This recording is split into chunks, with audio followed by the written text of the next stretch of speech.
नमस्कार दर्शक बंधु माने स्वागत जनाऊँगी मु आपण मानकु मो चैनल भल कथारे।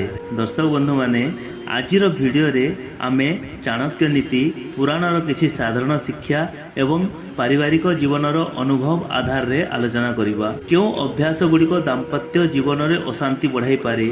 मने रखंतु एई कथा गुड़िक केवल स्त्री नुहे स्वामी समान भाव में प्रযোज्य। जानतु जेतेबेले पत्नी एमिति किछि भूल करती सेतेबेले स्वामी मानकर बर्बादी निश्चित होइथाए। दर्शक बंधु माने पत्नी मानक हाथ रे ही थाए स्वामी मानकर भाग्य उज्जवल हवा।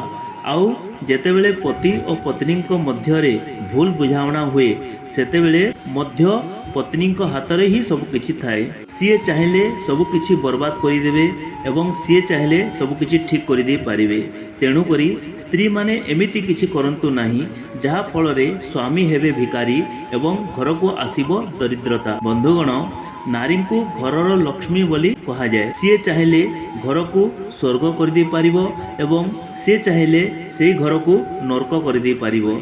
कहा जाए कि गोटे सफल पुरुष पछरे सबुबले जने स्त्रीर हाथ थाए। नारी द्वारा ही घर सुख समृद्धि आदि सब आसी थाए। जो घरे नारी नाही से घर घर नुहे किंतु जना अजना रे घरर स्त्री माने किछि भूल कर दी थांती जहा करिबा उचित नुहे। आपण केबे लक्ष्य करिसंती कि किछि परिवार रे सब किछि थाई मध्य सुख और शांति रहे नाही। घरे बारंबार झगड़ा धनर अभाव मानसिक अशांति और संपर्क रे दूरता देखा जाए। आजिर वीडियो रे आमे जानिबा सेही 5टी अभ्यास विषय जहाँ दाम्पत्य जीवन और परिवार सुख शांति को प्रभावित करि पारे। एही शिक्षा केवल स्त्री मानक पई नुहे स्वामी मध्य समान भावे प्रযোज्य। तेणु वीडियो को शेष पर्यंत निश्चय देखंतु कारण शेषर मु एमिति गोटे धार्मिक उपदेश कहिबी जहाँ आपणक पारिवारिक जीवन पई उपयोगी होई पारे। प्रथम अभ्यास परस्पर को सम्मान न देवा।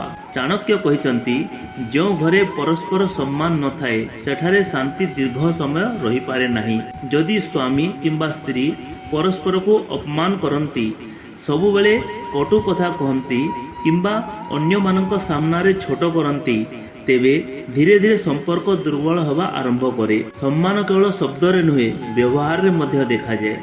घरे प्रेम और सम्मान थिले बड़रू बड़ समस्या को मध्य मिसी समाधान करा जाय पारे। सेथिपई शास्त्र हमको सिखाए जे परिवार रो प्रत्येक सदस्य को सम्मान देवा उचित। द्वितीय अभ्यास क्रोध और कटु कथा। क्रोध मनुष्यर बुद्धि को दुर्बल कर दिए। घरे यदि छोट छोट कथारे झगड़ा हुए चित्कार करा जाए एवं कठोर शब्द व्यवहार करा जाए तेबे घरर परिवेश अशांत होई पारे। एहार प्रभाव केवल स्वामी स्त्री मध्य नुहे पिलामानक मन उपरे मध्य पड़ी पारे। सेथिपई क्रोध समय रे निष्पत्ति न नहीं शांत होई कथावार्ता करिबा ही बुद्धिमान रो काम। तृतीय अभ्यास होची अनावश्यक खर्च। घरर आय अनुसार खर्च करिबा बुद्धिमान रो काम। अनावश्यक खर्च कले परिवार उपरे आर्थिक चाप बढ़ी पारे।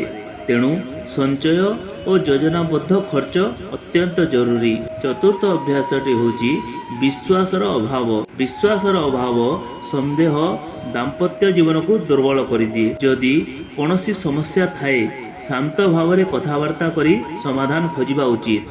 पंचम अभ्यासटी होची परिवार रे संलापर अभाव।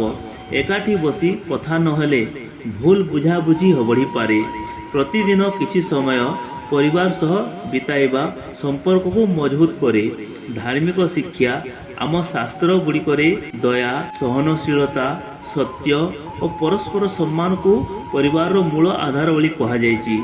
एही गुण गुड़िक घर को सुखी और शांत रखिबारे साहाय्य करे। बंधुगण कौनसी परिवार रो सुख किंबा दुख केवल जड़े व्यक्ति उपरे निर्भर करे नहीं।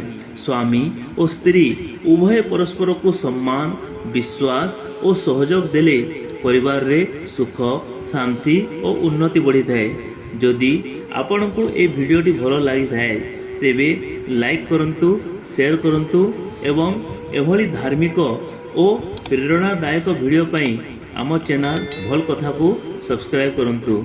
दर्शक बंधु माने जगत जननी माँ दुर्गा ଆପଣମାନଙ୍କ ସମସ୍ତଙ୍କର ମଙ୍ଗଳ କରନ୍ତୁ। ଏହି ଶୁଭ କାମନା ସହିତ ଆପଣମାନଙ୍କୁ ମୋ ତରଫରୁ ଜୟ ମା ଦୁର୍ଗା।